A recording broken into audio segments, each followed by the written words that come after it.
আমাদের হাতটা দেখুন, এই হাতে 5টা আঙুল আছে যা ভিন্ন ভিন্ন ধরনের, একরকম কেন নয়? কারণ হলো প্রত্যেকের নিজের নিজের গুরুত্ব আছে, নিজের নিজের মাহাত্ম্য আছে। এরা ভিন্ন, তাই একত্রিত হয়ে মুষ্টিবদ্ধ করা সম্ভব, যার দ্বারা আমরা আত্মরক্ষাও করতে পারি, আবার আক্রমণও করতে পারি। যদি 5টি আঙুল সমান হতো তাহলে মুষ্টিবদ্ধ হতে পারত না, নিজেদের মধ্যে বিভ্রান্তির সৃষ্টি করত। এবার এরকমই কিছু আমাদের সংসারেও হয়। আমাদের দেশ, যেখানে একটি ভূমির ওপর ভিন্ন ভিন্ন ধর্মের মানুষ বাস করেন, ভিন্ন ভিন্ন জাতি, ভিন্ন ধর্ম, ভিন্ন ভাষা, কিন্তু যদি আমরা এটা ভাবি যে কিভাবে এই দেশকে কল্যাণের পথে নিয়ে যাওয়া যায়, কিভাবে এর বিকাশ করা সম্ভব, তাহলে আমাদের একত্রিত হওয়া শিখতে হবে। যেইভাবে 5টা আঙুল একত্রিত হয়, মুষ্টিবদ্ধ হয়, সেইভাবেই আপনার যে ভাষাই হোক, যে ধর্মই হোক, যে জাতি হোক না কেন, ঠিক আছে, আবশ্যক হলো আপনার নিজের কর্মভূমির সাথে, আপনার ধরিত্রীর সাথে যুক্ত থাকা, সাথে থাকা। তবেই দেশের উন্নয়ন সম্ভব, তবেই এই দেশ স্বতন্ত্র থাকবে, সফল হবে, আর এই মন প্রসন্ন হয়ে বলবে রাধা রাধা। একবার একটা শেয়াল বনে বিচরণ করছিল। ও একটা ছোট্ট শাবক দেখতে পেল। ও ভাবলো, আজ একেই আমি খাবার হিসেবে গ্রহণ করব। আশেপাশে দেখলো কেউ দেখছে না, তো কেউ ছিল না, আর সেই শাবকের ওপর আক্রমণ করল, যা হলো একটা ঘোর অপরাধ। বনের নিয়ম অনুসারে আপনি কখনোই শাবকের উপর আক্রমণ করতে পারেন না। তারপর এই খবরটা যখন রাজা সিংহ জানতে পারলেন, সভার আয়োজন করলেন। কিন্তু সেখানে শেয়াল বলল, আমি তো এরকম কিছু করিনি। কিন্তু যদি আপনি এরকম বলেন, কোনো প্রমাণ দিন, এর কোনো সাক্ষী আছে? তখন রাজা সিংহ পেঁচাকে ডেকে পাঠালেন, যে সেই মুহূর্তে বৃক্ষের শাখার ওপর বসেছিল, সে সব কিছু দেখেছিল। পেঁচা সব সত্যি কথা বলল, আর শেয়ালকে মৃত্যুদণ্ড দেয়া হলো। এবার এই কাহিনী আমি আপনাকে কেন শোনালাম? কারণ মানুষও কখনো কখনো এরকম কর্ম করেন যা শিয়াল করেছে। এটা ভাবেন কেউ দেখছে না, যখন আমি অনুচিত কর্ম করতেই পারি। কিন্তু না, আপনি যাই করুন না কেন, কেউ না কেউ অবশ্যই তা দেখছে। কোনো ব্যক্তি না হলেও কোনো প্রাণী, না হলে কোনো যক্ষ বা দেব বা প্রেত। যদি এনারা কেউ না দেখেন, তাহলে ধরিত্রী মাতা দেখেন, যেখানে দাঁড়িয়ে আপনি সেই কর্ম করছেন, তাই না? তাই একটা কথা সবসময় মনে রাখবেন, কে দেখছেন কে দেখছেন না সেই বিষয়ে ভাবা ছেড়ে দিন। এটা খুব সহজ কথা। আপনি যদি উচিত কর্ম করেন, উচিত ফল পাবেন। যদি অনুচিত কর্ম করেন, তাহলে আপনি অনুচিত ফল অবশ্যই পাবেন। সেই জন্য উচিত পথে চলতে থাকুন, উচিত কর্ম করতে থাকুন, আর আমার সাথে ভালোবেসে বলুন রাধা রাধা। আমি অনেক সংখ্যক মানুষকে দেখেছি, তাদের কাছে অত্যাধিক জ্ঞান আছে, শিল্প আছে, ধন আছে, কীর্তি আছে, কিন্তু তারা এই সবকিছু নিজেদের কাছেই রাখেন, এই সমাজে বিতরণ করেন না। কারণ হলো ভয়। ওনাদের মনে হয় যে যদি আমি এই সব কিছু সমাজে বিতরণ করি, তাহলে সমাজ আমার শিল্প হোক, ধন হোক, জ্ঞান হোক, কীর্তি হোক, সবকিছু চুরি করে নিয়ে যাবে, আর তার বদলে আমি কিছুই পাবো না। এটা কিন্তু সত্য নয়। সত্য হলো এটাই যে যদি আপনি নিজেকে এই সংসারের প্রতি সমর্পিত করেন, তাহলে এই সংসার আপনার প্রতিও সমর্পিত থাকবে। আপনি শুধু ধন, জ্ঞান, কীর্তি, সম্মান পাবেন তাই নয়, বরং এই সমাজ আপনাকে নিজের চোখে হারাবে, মনের মধ্যে স্থান দেবে। তাই এই ভয় ত্যাগ করে দেখুন কিভাবে এই সমাজ আপনাকে প্রেম সমর্পণ করে। আসুন আমার সাথে ভালোবেসে বলুন রাধা রাধা। সেই কখন থেকে এই পুস্তকটিকে দেখছি, কিন্তু এর থেকে আমি কোনো জ্ঞান লাভ করতেই পারছি না। এবার আপনি বলবেন যে আজ কেমন বিচিত্র কথা বলছি আমি। যদি এই পুস্তক থেকে আমাকে জ্ঞান লাভ করতে হয়, তাহলে শুধুই তাকিয়ে থাকলে হবে না। আমাকে এই পুস্তককে খুলতে হবে, পড়তে হবে, তাকে বুঝতে হবে, তবেই তো জ্ঞান প্রাপ্তি হবে। বড়ই সহজ একটা ব্যাপার, কিন্তু একে যাপন করা অত্যন্ত কঠিন, তাই না? আপনি নিজেকেই দেখে নিন। আপনার কাছে অনেক জ্ঞান রয়েছে। সহজ থেকে সহজতর জ্ঞানের কথা যদি বলি, আপনি এটুকু তো জানেন যে সত্যি কথা বলা ভালো কাজ, দান করা হলো পুণ্যের কাজ। আপনি জানেন যে পরিশ্রম করলে সাফল্য আসবে। এই জ্ঞান তো আমাদের কাছে রয়েছে, এমন অনেক জ্ঞান আমাদের কাছে রয়েছে, কিন্তু আলস্যের কারণে, অবহেলা করে আমরা শুধু এই জ্ঞান প্রয়োগ করতে পারি না, এই জ্ঞান যাপন করতে পারি না, একে আচরণে প্রয়োগ করতে পারি না, সেই জন্য দুঃখী হয়ে যাই। তাই আপনার কাছে যা যা জ্ঞান আছে, যা যা জ্ঞান আপনি লাভ করেছেন, সেই জ্ঞান যাপন করা শুরু করুন, জীবনে প্রয়োগ করতে শুরু করুন। এই মন প্রত্যেকটি মুহূর্তে প্রসন্ন থাকবে, আর লক্ষ্যপ্রাপ্ত করে এই মন বলবে, রাধা রাধা।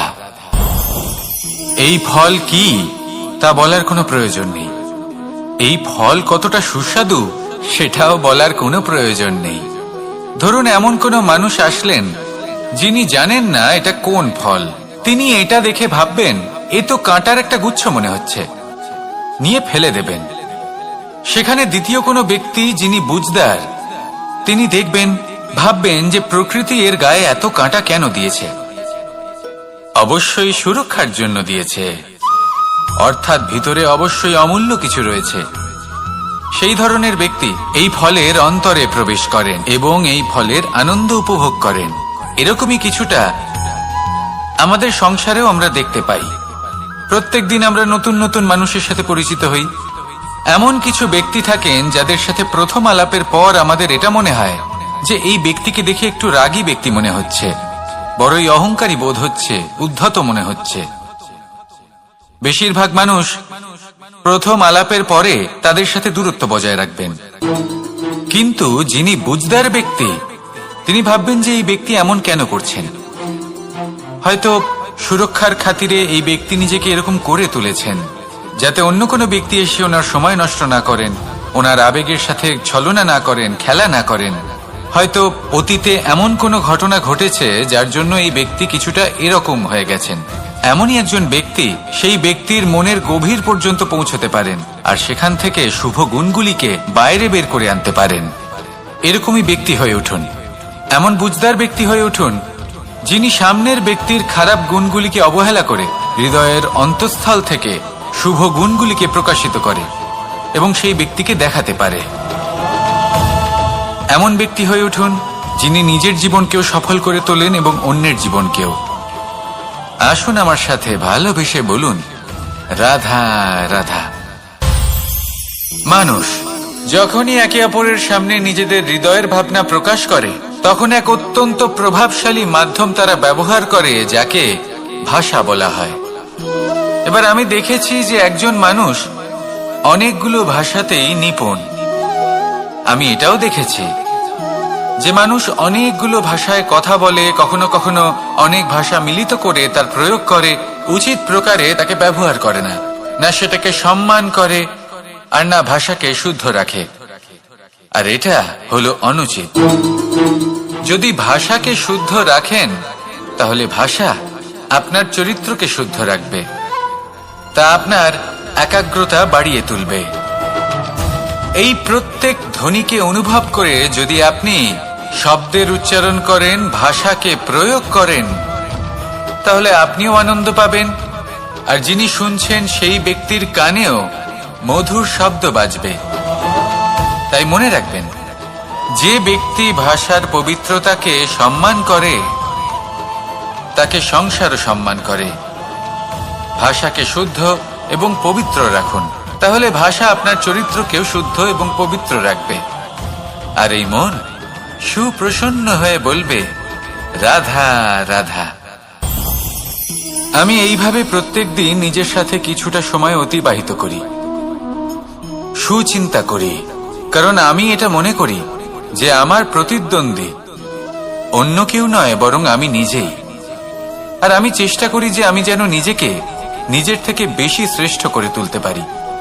তাই প্রতিদিন আমি আকলন করি নিজের কর্মের, যে কাল আমি কি উচিত করেছি, কি অনুচিত করেছি, যে ভুল আমি করেছি তা আজকে কি করে শুধরে নিতে পারি, যে শ্রেষ্ঠ কর্ম আমি কাল করেছি আজও সেই শ্রেষ্ঠ কর্ম আমাকে করতে হবে। শুধু এই প্রক্রিয়াতেই আমি নিজেকে শ্রেষ্ঠ ব্যক্তি, শ্রেষ্ঠ রাজা, একজন শ্রেষ্ঠ পিতা, পুত্র করে তুলি। এইভাবেই আমি একজন শ্রেষ্ঠ মানুষ হয়ে উঠি। আপনিও এই কথা মনে রাখবেন যে আপনার প্রতিস্পর্ধা অন্য কারোর সাথে নয়, বরং নিজের সাথে। তাই নিজের কর্মের আকলন করুন, নিজের মধ্যে যে দোষ আছে তা ত্যাগ করুন, নিজেকে শুধরে ফেলুন। এই মন সবসময় সুপ্রসন্ন থাকবে এবং লক্ষ্য প্রাপ্ত করে বলবে, রাধা রাধা।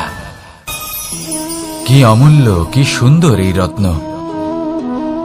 এবার ভেবে দেখুন, যদি আমি এই রত্নকে ব্যবহার করি আখরোট ভাঙার জন্য, তাহলে কি হবে? বা ভেবে দেখুন, এই রত্ন নিয়ে আমি যদি বন্ধুদের সাথে খেলা করতে শুরু করে দিই, তাহলে কি হবে? আপনি তো হাসবেন আমার ওপর। আপনি বলবেন, এত অমূল্য একটা রত্ন, এর দ্বারা কত দুঃখ দূর করা সম্ভব। এই মূল্যবান রত্নের আমি অপব্যবহার করছি। একদম ঠিক বলেছেন, আমি মেনে নিচ্ছি।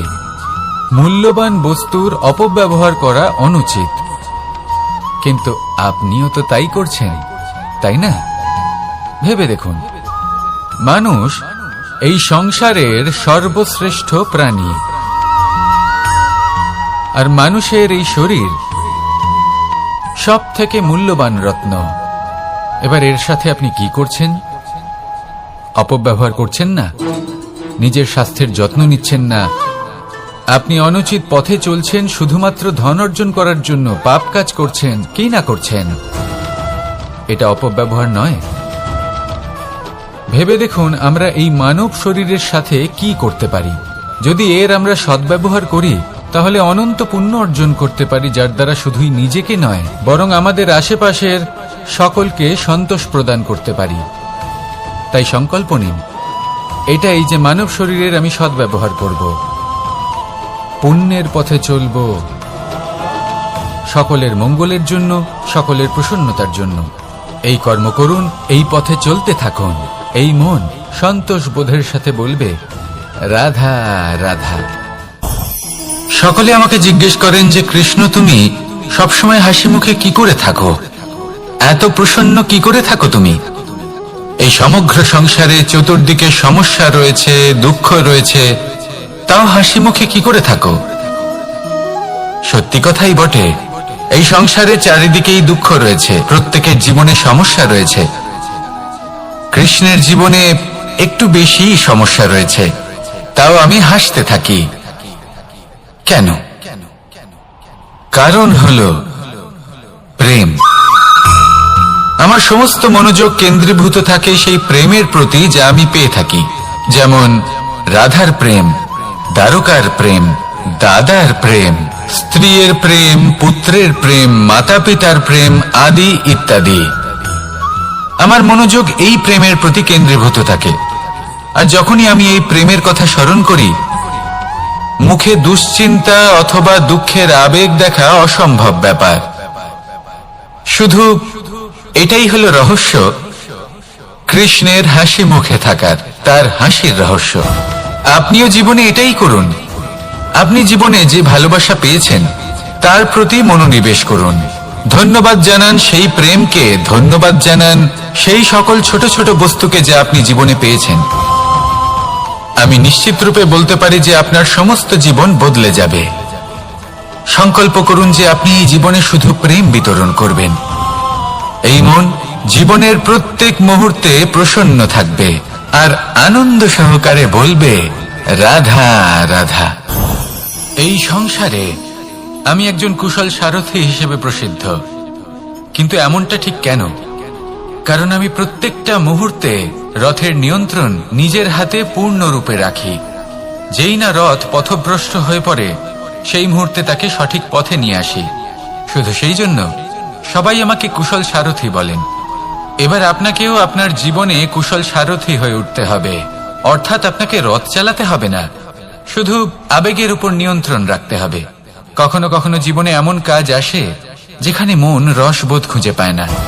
তখন মন বারংবার সেই পথ থেকে সরে যায়, সেই পথ থেকে বিচলিত হয়ে মন অন্যদিকে চলে যায়। তখন আপনাকে আপনার মনের ওপর পূর্ণ নিয়ন্ত্রণ রাখতে হবে। তার রাশ নিজের হাতে পূর্ণরূপে ধরে রাখতে হবে। যেই না মন পথভ্রষ্ট হবে তাকে পথে নিয়ে আসতে হবে, আবার পথ হারাবে, আবার পথে নিয়ে আসতে হবে। তাই মনে রাখবেন, যদি আপনি নিজের মনকে নিয়ন্ত্রণ করতে পারেন, নিজের জীবনকেও নিয়ন্ত্রণ করতে পারবেন। নিজের জীবনে কুশল সারথি হয়ে উঠুন, তাহলে মনোবাঞ্ছিত স্থানে এবং লক্ষ্যে পৌঁছতে পারবেন। আর তখন এই মন আর এই জীবন প্রসন্ন হয়ে বলবে, রাধা রাধা। কেউ বলে জীবন খুব ক্ষণস্থায়ী, কেউ বলে জীবন হলো একটা সুন্দর স্বপ্নের মতো, আবার কেউ বলবে জীবন হলো এক কঠোর সত্য। কিন্তু জীবন আসলে কি? জীবন হলো আপনারই প্রতিবিম্ব, একটা দর্পণ। অর্থাৎ আপনি জীবনকে সেইভাবেই পাবেন যেরকম আপনি নিজেকে প্রতিপন্ন করবেন। যদি আপনি দর্পণের দিকে তাকিয়ে হাসেন, তাহলে আপনি সামনে হাসি মুখী দেখতে পাবেন। এবার যদি আপনি গম্ভীর হয়ে থাকেন, তাহলে আপনি একজন রুষ্ট ব্যক্তি দেখতে পাবেন। শেষে সবথেকে বেশি গুরুত্বপূর্ণ হলো আপনার চেষ্টা। আপনাকে সবসময় চেষ্টা করতে হবে যাতে আপনি নিজেকে প্রসন্ন এবং ইতিবাচক মনোভাবে রাখেন। এটা হলো আপনারই উত্তরদায়িত্ব, তাকে পালন করুন। এই মনকে প্রসন্ন রাখুন, এই সংসারকে সুন্দর বলে মনে হবে। আর এই মন প্রসন্ন হয়ে বলবে, রাধা রাধা। এই সংসারে যখনই পাপের ঘোড়া পূর্ণ হয়, তখন ঈশ্বর অবতীর্ণ হন। দেখুন, যে ব্যক্তি পাপের সাথে লড়াই করে, সবাই তাকে ঈশ্বর মনে করেন। এখানে বিষয় হলো সাহসের, বিষয় হলো লড়াইয়ের। এই সময় সর্বশ্রেষ্ঠ শিক্ষক, আর সময় তার সাথেই খেলা খেলে যে সর্বশ্রেষ্ঠ খেলোয়াড় হয়। সময় তাদেরই পরীক্ষা নেয়। এবার হয় আপনি আগে থেকেই সর্বশ্রেষ্ঠ হন, নয় এই খেলা খেলতে খেলতে সর্বশ্রেষ্ঠ হয়ে ওঠেন। যখনই এই সময় আপনার পরীক্ষা নেবে, তখন কখনোই নিরাশ হয়ে পড়বেন না। নির্ভীক হয়ে সাহসের সাথে সামনের দিকে তাকান এবং এগিয়ে চলুন। পরিস্থিতিগুলির এবং পরীক্ষার সম্মুখীন হন। এই পরীক্ষা ভবিষ্যতে আপনাকে এমন একটা ফল দেবে যে আপনি কৃতজ্ঞ বোধ করবেন যে আজ আপনি এই পরীক্ষার সম্মুখীন হওয়ার সুযোগ পেয়েছেন। আসুন আর আমার সাথে ভালোবেসে বলুন, রাধা রাধা। এই নিম পাতাকে দেখুন, ওর কিন্তু অনেকগুলো গুণ আছে। অনেক অসুখের নিরাময়ের জন্য এই নিম ঔষধ হিসেবে ব্যবহৃত হয়। এটা এই পরিবেশের জন্যও ভালো, আমাদের শরীরের জন্যও ভালো। কিন্তু যখন এটা চেখে দেখবেন, তখন বুঝতে পারবেন এই নিম পাতা খুব তেঁতো। এবার এই যে নিম পাতার স্বাদ তেঁতো, সেটা কি খারাপ ব্যাপার? তেঁতো স্বাদ হওয়া কি খারাপ ব্যাপার? দেখুন, নিম পাতার স্বাদ তেঁতো, তাতে ওর কোনো দোষ নেই। ঠিক সেভাবেই আমের স্বাদ মিষ্টি, তাতে আমের কোনো মাহাত্ম্য নেই। কে নির্ধারণ করে যে কোনটা মিষ্টি আর কোনটা তেঁতো? জিহ্বা। আমাদের জিহ্বা আমাদের বুঝিয়ে দেয় যে কোনটা মিষ্টি আর কোনটা তেঁতো, আর আমাদের এই জিহ্বার মিষ্টি পছন্দ। ঠিক সেভাবেই যদি আপনি নিমের মতো হন, আপনার মধ্যে অনেক ভালো গুণ আছে, আপনি জানেন, আপনি সৎকর্ম করতে চান আর করতেই থাকছেন। কিন্তু এমন কোনো ব্যক্তি আছেন যে আপনাকে ঠিক বুঝে উঠতে পারছেন না। কোনো ব্যক্তি হয়তো আপনাকে ততটা সম্মান করছে না, তাহলে এতে আপনার কোনো দোষ নেই। আপনি নিজের কর্ম করতে থাকুন। যদি সমস্যা বা দোষ কিছুতে থাকে, তাহলে সেই ব্যক্তির পরখ করার ক্ষমতায় আছে।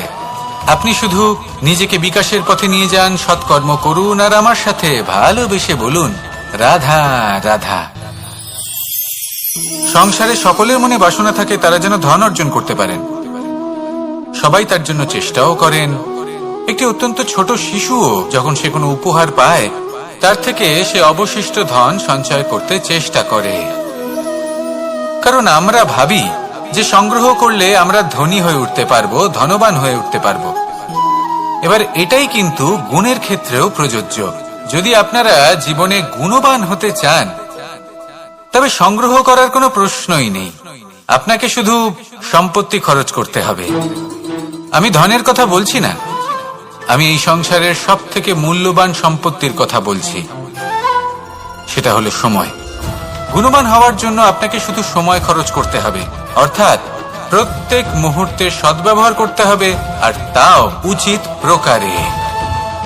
যদি এই কাজ আপনি করতে পারেন, তাহলে আপনা থেকেই গুণবান হয়ে উঠবেন। আর একবার যদি গুণবান হয়ে উঠতে পারেন তাহলে ধনবানও হতে বেশি সময় লাগবে না। সেই জন্য জীবনে গুণ অর্জন করুন, সময়ের সদ্ব্যবহার করুন, আর আমার সাথে ভালোবেসে বলুন, রাধা রাধা। সবাই বলেন, যদি সংসারে কিছু জয় করতে চাও তাহলে নিজেকেই পথপ্রদর্শক হতে হবে। এই সংসারকে যদি প্রকাশমান করতে চাও তাহলে প্রদীপের মতো তোমাকেও জ্বলতে হবে। এই কথা অত্যন্ত শ্রেষ্ঠ, কিন্তু প্রদীপের মতো জ্বলার পূর্বে কিছু সাবধানতা অবলম্বন করা প্রয়োজনীয়। কিভাবে?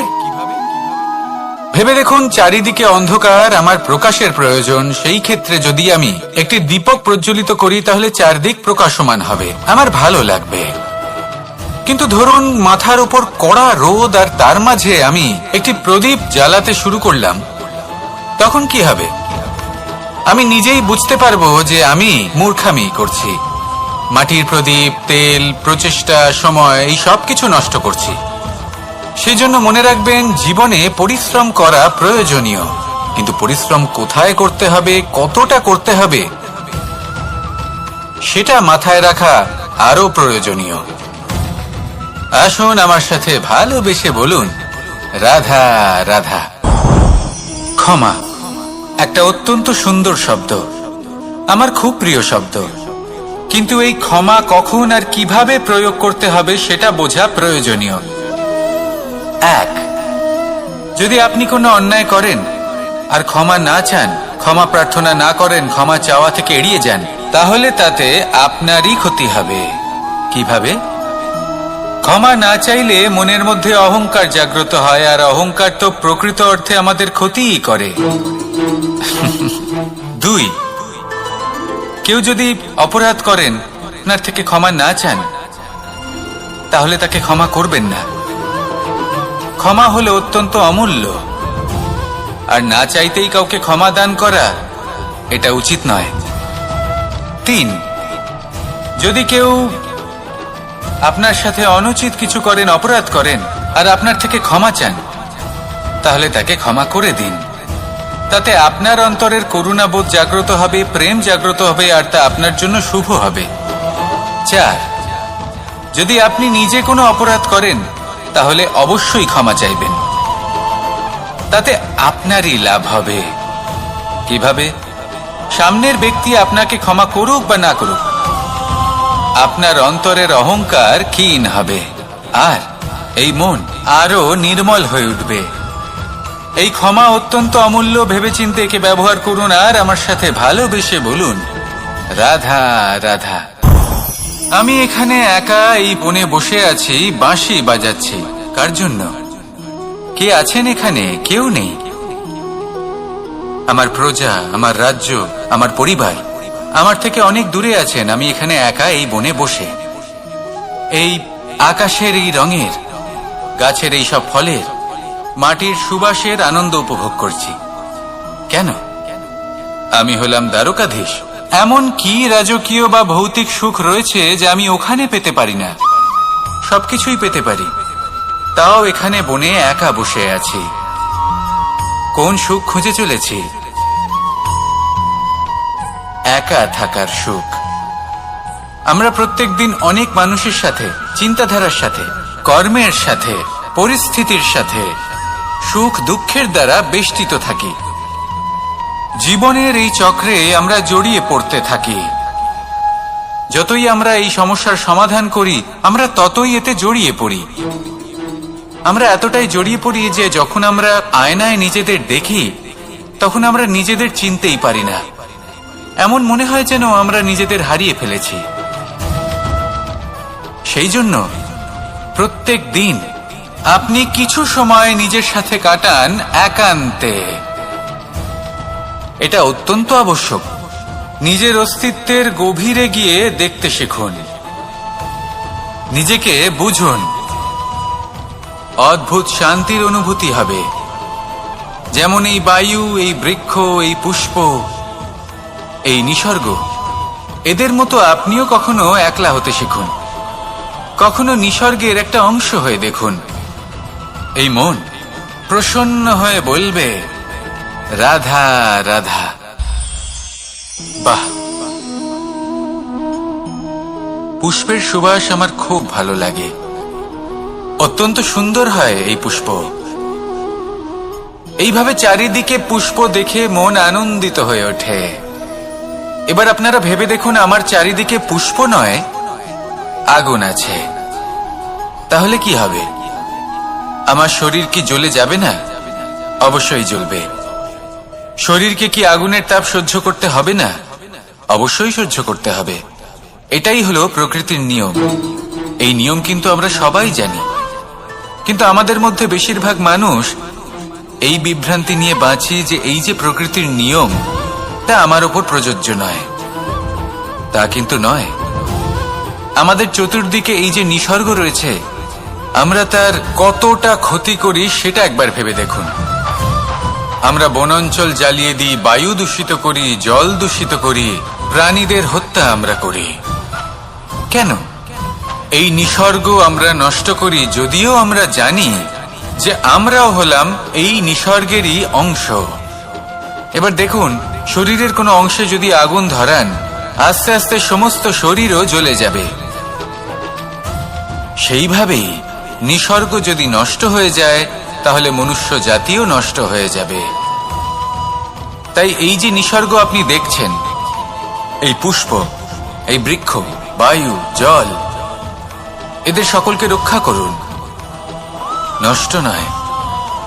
মনে রাখবেন, যদি নিসর্গ থাকে মানুষ থাকবে, যদি নিসর্গ থাকে তাহলেই জীবন থাকবে।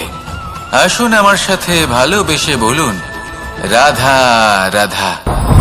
অ দিয়ে অন্ত, আ দিয়ে আরম্ভ, এই দুইয়েরই রাশি সমান।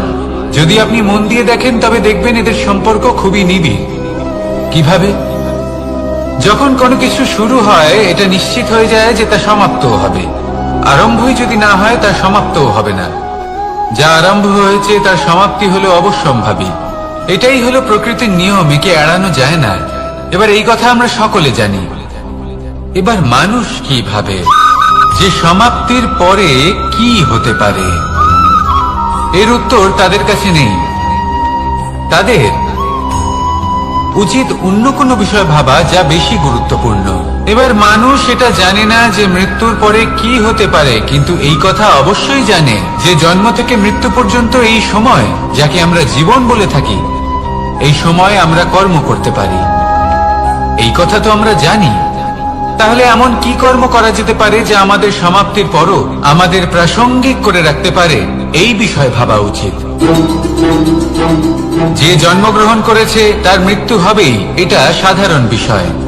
কিন্তু ইতিহাস আজও সেই সকল মানুষজনকে স্মরণ করেন যাদের এই সংসার তাদের মৃত্যু নয়, বরং তাদের জীবনকালে যে কর্ম তারা করেছেন তার দ্বারা মনে রাখেন। সেই কর্মের কারণে এই সংসারে তাদের নাম, তাদের কর্ম, তাদের ব্যক্তিত্ব, তাদের কীর্তি অমর হয়ে থাকে এবং থাকবে।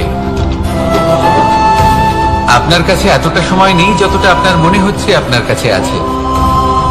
সেই জন্য যত শীঘ্র সম্ভব শ্রেষ্ঠ কর্ম করুন, যতটা পারবেন ততটা অধিক সুকর্ম করুন। এই সংসারে নিজেকে অমর করে তুলুন আপনার মৃত্যুর পরেও। আর আমার সাথে ভালোবেসে বলুন, রাধা রাধা। উমা, এ কি? আমি কখন থেকে এখানে অপেক্ষা করছি, হাত পেতে দাঁড়িয়ে রয়েছি যাতে একটা ফল আমার হাতে এসে পড়ে এবং সেটা আমি খেতে পারি। কখন থেকে অপেক্ষা করছি, কিন্তু সেটা হচ্ছেই না। এবার আপনি বলবেন যে এসব কি বলছি, এ কি অদ্ভুত কথা বলছি। যদি ফল খেতে হয় তাহলে আমাকে বৃক্ষে চড়তে হবে, ফলের কাছে পৌঁছতে হবে, তবেই তো ফল পাবো। এবার এটা অত্যন্ত সহজ ব্যাপার, কিন্তু এই বিষয়টা আপনি নিজের জীবনের প্রসঙ্গে ভেবে দেখুন। লক্ষ্য কোথায় আছে আপনি জানেন, সেই লক্ষ্যে পৌঁছানোর পথ কি সেটাও আপনি জানেন, সেই পথে চলার ক্ষমতাও আপনার রয়েছে, কিন্তু তাও আপনি নিজের লক্ষ্য লাভ করতে পারছেন না। কেন? কারণ আপনি অপেক্ষা করছেন যে লক্ষ্য আপনার সামনে চলে আসবে, কিন্তু তা হয় না। লক্ষ্য সে যাই হোক না কেন, ধন হোক, প্রেম হোক, কোনো সম্মান হোক বা মোক্ষ হোক, যদি আপনি তার দিকে অগ্রসর না হন তাহলে ফল প্রাপ্তি অসম্ভব ব্যাপার, তা কোনোদিনই হবে না। সেই জন্য আপনার চোখের সামনে আপনি যদি নিজের লক্ষ্যকে দেখতে পান তাহলে উঠুন এবং সেই দিকে অগ্রসর হতে শুরু করুন। নিজের অন্তরের সকল অশুভ গুণ দূর করুন, অলসতা ত্যাগ করুন, অজ্ঞানতা ত্যাগ করে দিন এবং চলতে থাকুন। অবশ্যই মনোবাঞ্ছিত ফল লাভ করতে পারবেন। মনে রাখবেন, চলতে থাকলে তবেই লক্ষ্য প্রাপ্তি হবে। অপেক্ষার দ্বারা শুধুমাত্র মৃত্যু লাভ হবে। আসুন আমার সাথে ভালোবেসে বলুন, রাধা রাধা। পাখি কখন জন্ম নেয়, কখন উড়তে শেখে, কখন বাসা বানাতে শেখে, কখন নিজের মৃত্যু লাভ করে, এসব আমাদের মধ্যে কেউ জানি না।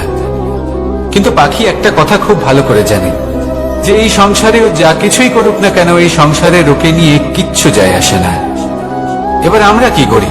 কোনো কাজ করার আগে আমরা এটা ভাবি যে এই সংসার যদি আমাকে দেখে ফেলে, তাহলে কে জানে এই সংসার কি ভাববে, আমার প্রতিচ্ছবি কেমন তৈরি হবে কে জানে, কে জানে কি হবে আদি ইত্যাদি। এই সব ভাবনায় আমরা মগ্ন হয়ে যাই।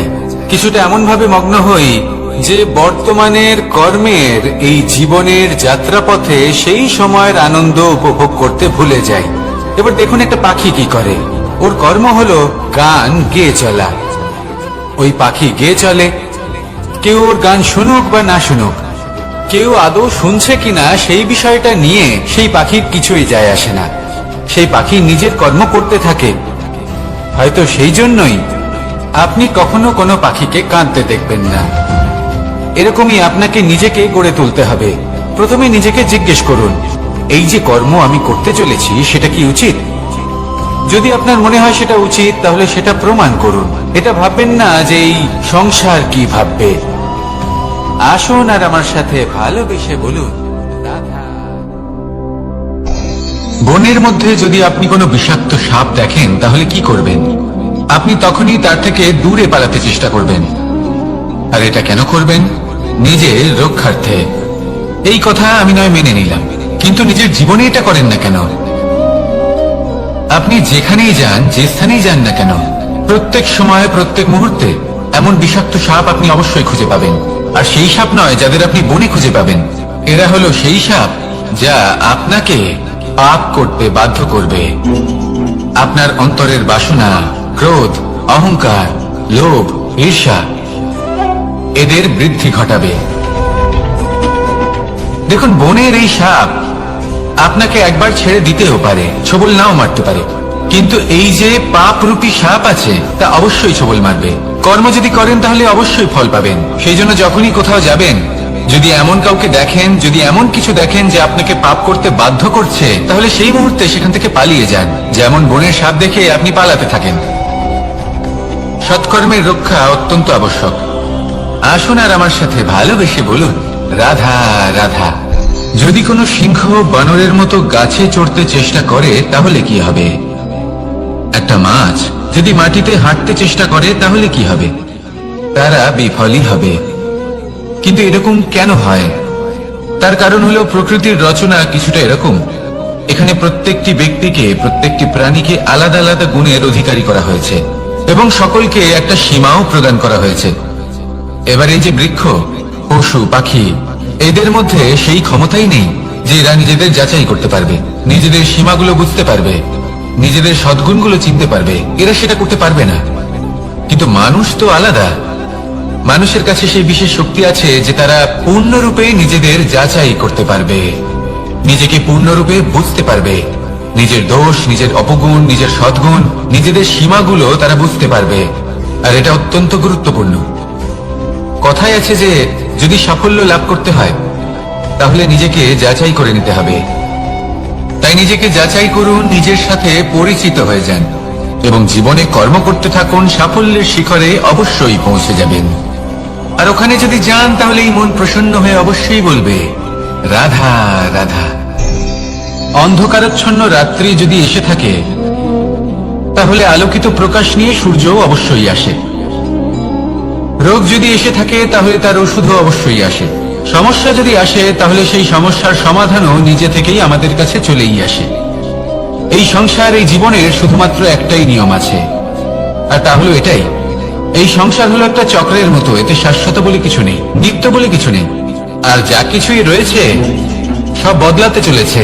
যদি আপনার জীবনে দুঃখ থাকে, সমস্যা থাকে, যদি আপনি বিপদ দ্বারা আচ্ছন্ন, তাহলে মনে রাখবেন সবকিছু বদলে যেতে চলেছে। দুঃখের সময় কাঁদবেন না, মনকে আরো দুঃখী করে তুলবেন না, কারণ এখানে যা কিছুই এসেছে তা যাওয়ার জন্যই এসেছে। তাহলে এত চিন্তা কিসের? আনন্দ সহকারে জীবন যাপন করুন আর আমার সাথে ভালোবেসে বলুন রাধা রাধা। রাত্রিবেলায় যখন আলোকিত জোনাকিদের দেখেন তখন মন প্রসন্ন হয়ে ওঠে। এদের দেখতে খুবই সুন্দর লাগে। আর এমন ঠিক কেন হয়? প্রথম হলো এটাই যে রাতের বেলায় চতুর্দিক অন্ধকারাচ্ছন্ন থাকে। এমত অবস্থায় যদি আমরা কোথাও একটু প্রকাশ দেখি, তাহলে সেটাই আশার কিরণের ন্যায় মনে হয়। সেই প্রকাশই আমাদের মন প্রসন্ন করে তোলে। আর সেই জন্য যে সকল মানুষ রাতের বেলায় কোনো জোনাকি দেখতে পান তারা প্রসন্ন হয়ে যান। এবার কখনো কখনো জীবনে আমাদের মনে হয় যে চতুর্দিকে শুধুমাত্র অন্ধকারই হয়ে আছে। প্রত্যেকেরই তা কখনো মনে হয়। আর তখনই আমাদের নিরাশ হলে চলবে না, আমাদের দুঃখী হলে চলবে না। সেই সময় আমাদের খুঁজতে হবে নিজেদের আশেপাশে, চতুর্দিকে আর কোথাও না কোথাও আমরা প্রকাশ অবশ্যই দেখতে পাবো। আশার একটা কিরণ অবশ্যই দেখতে পাবো। কেউ এমন একটা কর্ম করেন যেটা দেখে আমরা প্রেরিত হয়ে যাই। আর এমন কোন কর্ম যদি আপনারা করেন, তাহলে সেই কর্ম আপনার মনকে প্রসন্ন ভাব, আনন্দ এবং ভালোবাসা দ্বারা ভরিয়ে তুলবে। আপনার অন্তরে সেই অন্ধকারের অন্ত করবে, দুঃখেরও অন্ত করবে। আর এই মন প্রসন্ন ভাব নিয়ে বলবে রাধা রাধা। মনুষ্য জীবনের সব থেকে বেশি গুরুত্বপূর্ণ বিষয় হল মনের একাগ্রতা। এই সংসারের যে কটি মহান কার্য সম্পাদন হয়েছে তা হল মনের এই একাগ্রতার একমাত্র ফল। আপনি অবশ্যই দেখে থাকবেন অনেক ছোট বড় নদী যা বয়ে চলে তাদের সামনে একটা বাঁধ নির্মাণ করা হয় সেই সব নদীর জল সঞ্চয় করতে। বাঁধ হয়ে গেলে প্রয়োজন মতো বা মনের ইচ্ছে মতো তাকে ব্যবহার করা সম্ভব। এবার এটাই আমাদের মনের সাথেও সম্ভব। আমাদের মনের একাগ্রতা আজকের দিনে দাঁড়িয়ে বিভিন্ন ধরনের বিকার, ক্রীড়া এবং ভোগের মধ্যে ভাগ হয়ে গেছে।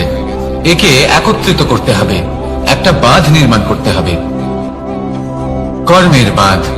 আপনাকে শুধু এটাই করতে হবে, যেটা উচিত কর্ম সেটাই করুন, যেটা অনুচিত কর্ম সেটা করা থেকে নিজেকে বিরত রাখুন। ব্যাস, এই কাজটাই আপনি করতে থাকুন, করতে থাকুন। মনের মধ্যে একাগ্রতার বাঁধ নির্মাণ করুন।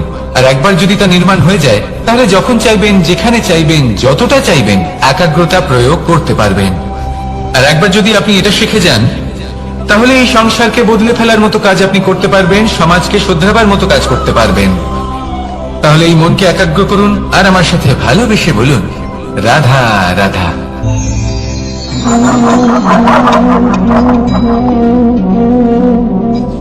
কোন ব্যক্তিকে নিশ্চয়ই দেখেছেন যিনি নিজে কাঠ কাটার এই কাজে নিপুণ এবং অভিজ্ঞ। এবার আপনারা দেখবেন যে তার মনোযোগ সমস্ত কাঠের ওপর থাকে না, তার মনোযোগ থাকে শুধুমাত্র একটা কাঠের ছোট্ট একটি অংশের ওপর, যেখান থেকে তার টুকরো করা হচ্ছে। কিন্তু সেটা উনি কেন করেন? যদি এটা উনি না করেন তাহলে সেই কাঠ সঠিক পদ্ধতি এবং তাড়াতাড়ি কাটা যাবে না। জীবনেও তাই হয়ে থাকে। আপনি হয়তো কোনো লক্ষ্য স্থির করেছেন বা পথ নির্বাচন করেছেন বা কাজ স্থির করেছেন যেটা আপনি করেই ছাড়বেন। তাহলে নিজের সম্পূর্ণ মনোযোগ শুধুমাত্র তার উপর কেন্দ্রীভূত করুন। যদি আপনার মন এদিক ওদিক তাকাতে থাকে, অস্থির হয়ে পড়ে, বিচলিত হয়ে পড়ে, যদি তা হয়ে থাকে তাহলে আপনি অবশ্যই অসফল হবেন। তাই কর্মঠ থাকুন, নিরন্তর কর্ম করতে থাকুন এবং পূর্ণ মনোযোগ দিয়ে নিজের কাজ করুন। নিজের পথে অগ্রসর হন বা নিজের লক্ষ্য প্রাপ্ত করতে চেষ্টা করুন। তারপর দেখুন কি হয়, কিভাবে উচিত পথে এবং তীব্র গতিতে আপনার লক্ষ্য আপনার কাছেই পৌঁছে যায়। আর আপনার এই মন প্রসন্ন হয়ে বলে রাধা রাধা।